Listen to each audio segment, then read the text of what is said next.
Hello friends, it is Sabrina, aka Lilith by Moonlight, aka your favorite kinky alien, and I'm going to be reacting to a Soft White Underbelly video. I actually filmed this a year ago, but like my Jeffree Star video, sometimes the best videos just get unreleased for a year. So yeah, I'm going to be reacting to this point by point and also letting you know how my life is right now.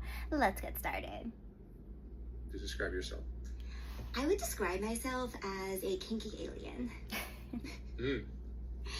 I'm a switch. It was funny, you found me on my submissive account. I also have a pro-dom account as well. And I'm really just about exploring. I'm sort of in a period in my life right now where I'm reinventing myself in different avenues and different forms. But yeah, I do kind of feel like I just dropped here off of a spaceship most of the time. How? That has not changed. When I was in New York City, I had a very strong brand identity, you know, Lilith, goddess Lilith. I had the long red hair. And then when I moved here, I just was like, you know what, one of my high school crushes had a blue mohawk. So if you want to know the story of the blue mohawk, yeah, this guy had a crush on in high school, and I don't remember his name. I just remember, I don't even think it was him, it was the aesthetic. I had a crush on his blue mohawk, and I was like, I'm gonna have a blue mohawk. So that is the story with that. How old are you? I'm 34. 34. So you are exploring your sexuality. I am, yes. I'm exploring my identity. I'm exploring, I don't know, I don't really believe in the concept of gender, or when people ask me my pronouns, not to be offensive at all. So I describe myself as pansexual, but just when it comes to people asking me about that, I really just use gender as a construct. So I'm just kind of why does it matter? Why doesn't it matter about, you know, who I am as a person, what my accomplishments are, what I've achieved in my life, you know, as opposed to just, oh, what do you identify as? And how I identify changes every day. And then they call the interview Pansexual Woman. Are we all just too uptight about all of that? I would say so, yeah. I studied abroad in Europe, and it was just a completely different culture over there. So they didn't really have a lot of the American hang-ups about nudity or a lot of those sort of buffers that we do over here. Yeah, we're pretty uptight here, I think. Yeah, so when I studied abroad, I was 16 years old when I moved from Fort Lauderdale into Staffordshire, UK for my A-levels. And yeah, it's just a different culture in Europe. The drinking age is 16 in Belgium, the drinking age is 18 in London, and it's but people aren't really getting drunk because it's just more it's more of a cultural thing, right? So kind of also just with nudity, it's okay, people, it's not like our bodies are so sexualized. We're just kind of almost free to be ourselves and free to express ourselves, and that was the point I was trying to make there. But yeah, I don't know. I think Kinky Alien would have been a better title, but I don't know. Let me know in the comments about that. How'd you grow up? I grew up in a very small town in Florida. Oh, this part. And I moved to London when I was 16, just to kind of get out of Florida, honestly. But, you know, something about growing up in a small town. It just really just sort of, in a way, I just knew instantly I wanted to escape it, but I also, it grounded me too. Whereas I feel okay, if I was maybe born in California, or I was born in London, I wouldn't have had those experiences of, you know what, thinking about it now, I never thought about this before, but it actually just made me realize maybe that's why I have this internal sense of always wanting to kind of go somewhere else, be somewhere else, just from growing up somewhere that was very tiny, very contained. Just made me really want to explore the world.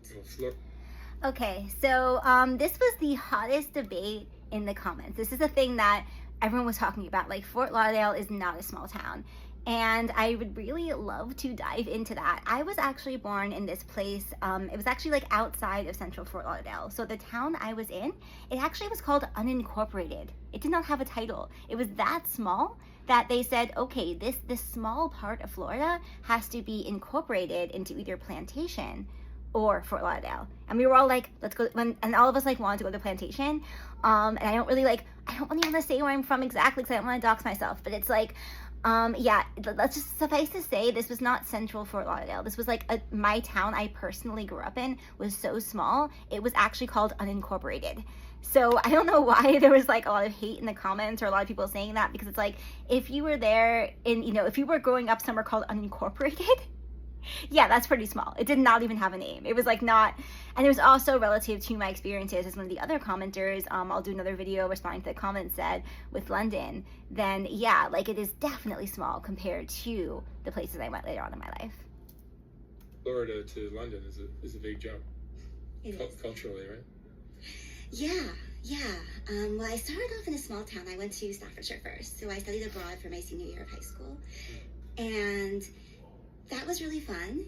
And it was still smaller, but it was, you know, opening my eyes up to the culture gradually. I stayed with an exchange student family, and they were very unhappy. I had a punk rock boyfriend who worked at a bar, and they were complaining to my parents. And then my dad goes, well, I used to work in a bar. So, you know, they were very accepting. They didn't really mind that. And then when it came, you know, when I turned 18, it came to apply for colleges. I thought, why not just apply for London? And decided to go to London South Bank University. So you moved to England Best decision ever when made. you were 16? Yeah, when I was 16. By yourself or with your family? Oh, no. So when I was 16, I went there with an exchange family. And then when I was 18, I stayed in a dormitory. And it was by myself. I didn't know anybody. I just went there completely. That was terrible, by the way. So what is your... So like when I stayed with an exchange family, like they were like really chavvy, and like I don't know, like the equivalent to the word like chav, but basically it's kind of almost like trailery white trash, but they were like so chavvy, and like basically like they like locked me out at one point because they were mad that I had this like, you know, punk rock boyfriend who worked at the bar, you know, and they literally were just like they like locked me out because like, oh, you're dating a goth, you're alternative, like you're goth. So they locked me out at one point, and I had to like sleep on the couch of like my boyfriend at the times, you know, just like I was like still a virgin. I mean, he hadn't even had sex yet, so I was like sleeping like on his couch, and like his parents were not happy, you know, because they were very Christian. They didn't want me there. And my mom had to like get me like this Airbnb. Like it was wild. It was wild. Or romantic life look like now? Oh no. So I have a boyfriend right now. That sounds normal. Yeah. As of a few weeks ago. So it's cool. It's pretty good. It's exciting. It's been a little while for me since I was in a relationship, so I'm really excited about it. I get the feeling that your relationships are not as normal as that sounds. It's so funny actually, because I met Ryan when my friend Tetra, who pro-doms with me at an LA dungeon called Sanctuary, and I met him when she invited me to a punk show at the Venice West, and his band was performing, and you know, we sort of ended up talking, and we were just talking about books. So we're all there, everyone's like drinking shots, and he doesn't drink alcohol, and I don't drink that much, and everyone there is kind of like, you know, slowly getting more and more trash, and I'm just like, oh my god, you also like dystopian fiction. And we were both George Orwell fans, so we kind of like really bonded over our love of books. And you know, even though we're both really punk, like he also has a mohawk, and you know, looking at us, you would think, oh, like they're totally crazy. Like when, you know, we just go to museums together, we read together, it's actually pretty normal, and yeah. That's sweet. Makes me really happy. That's great. Okay, so this is really, this is why this has taken me so long to film, honestly. No, I'm not still with Ryan anymore. Unfortunately, I'm not with Ryan anymore. So when I filmed this video, I really felt like I was on the precipice of something.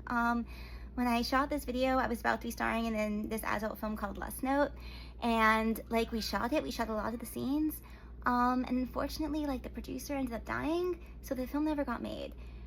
Maybe one day it'll still happen, maybe it'll be a Kickstarter, maybe something good will come out of this, and maybe someday something will happen with that, but yeah, like the adult film Lust Note, like that ended up not getting made.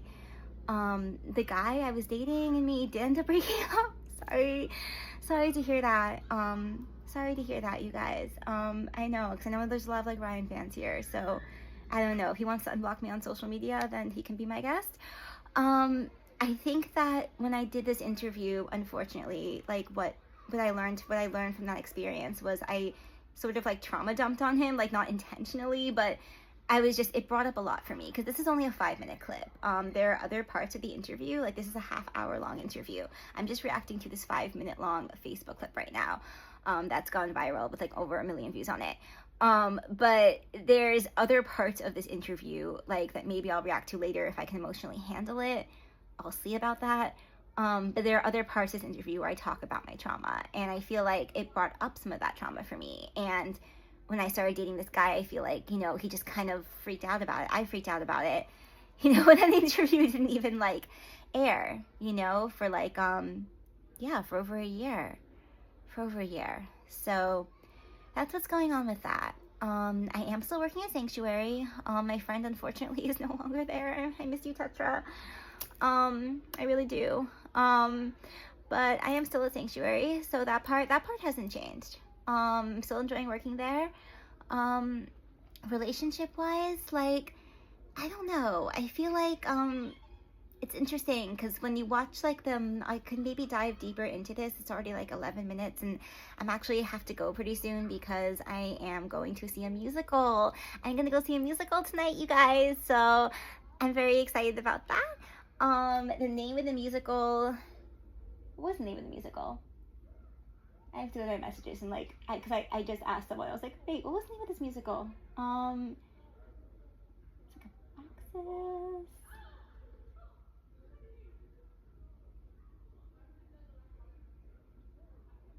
Mexodus. Okay, so the name of this music is called Mexodus. So I'm gonna go see Mexodus tonight.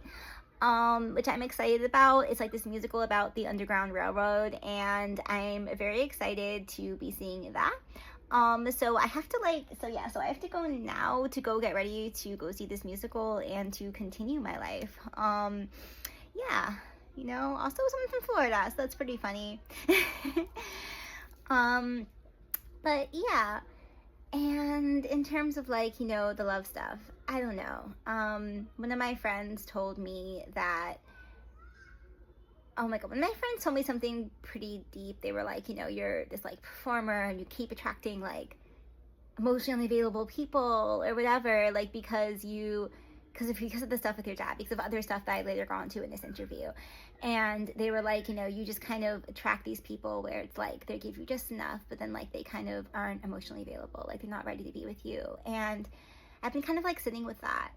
And I've also been kind of thinking like, you know what, I'm tired of like people telling women that like we're not, you know, like, oh, like you're attracting emotionally unavailable men. Like, why aren't the men stepping up? Like, why aren't the men doing the work on themselves to be like, hey, I'm available to be in a relationship? Because it's like people obviously do get together, people do get married, people are together, and like, you know, I'm actively dating right now, but I'm not in a committed relationship right now. And you know what, like, yeah, maybe some of that has to do with me or just life or circumstance, or, you know, I was engaged for 7 years at one point and never ended up getting married. But also I just really feel like it, you know, there's this thing with like guys where it's like, I don't know, like I was having afternoon tea with someone once, and then they told me, they were like, God, like, you know, one of the worst experiences I had was like, you know, somebody getting married and my parents getting divorced.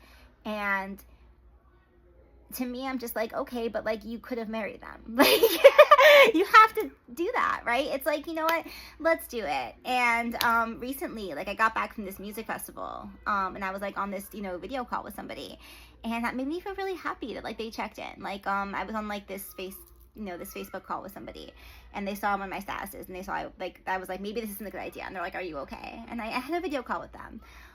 This is like one of my exes I still talk to, but it like just like the call just like felt very authentic. And it was funny because there was something he told me the first night we met. Okay, yeah, fine, I'll just say it. Tarzan, this is you, shout out to you, whatever. But the first night we met, he was just like, let's get divorced, you know? And I feel like it's like, you know what, we have to like take these opportunities, right? Like if you're a man and you're like watching this video and you like a girl, and you like ask her out on that date, do it. If you want a relationship, like do it. Like don't be afraid to be vulnerable, you know, because right now I almost feel like we're like in this paradox of so many options and so many choices, and like nobody's really, like so many people aren't really connecting because we feel like there might be something else, there might be something else, there might be something else, and then you're like missing out on that one thing that's in front of you, and it's hard, you know. And all I'm gonna say is just like, I'm gonna just continue living my life for the best, you know. Like if I, you know, don't wait around for other people. Do not wait around for other people. If somebody wants to take you to a musical, they are taking you to a musical. If somebody wants to take you on a trip, you know, they are going up and they are buying those tickets and they are taking you on that trip. And they are doing that for you because they want to be with you. They want to have that time together. And if they're not doing that for you, if you want to go on a trip, if you want to go to an event or an experience, do it by yourself. And you might meet the right person for you, or you'll just have a great time by yourself. But just don't spend your life kind of like waiting on other people's indecision. And for all of these other people, like, you know, do the work on yourselves, you know, because don't be that person who's like, oh my God, like, damn, one of the worst days of my life was the one who got away. So that's what I have to say about that. And this is Lilith. Sabrina, Allison, over and out.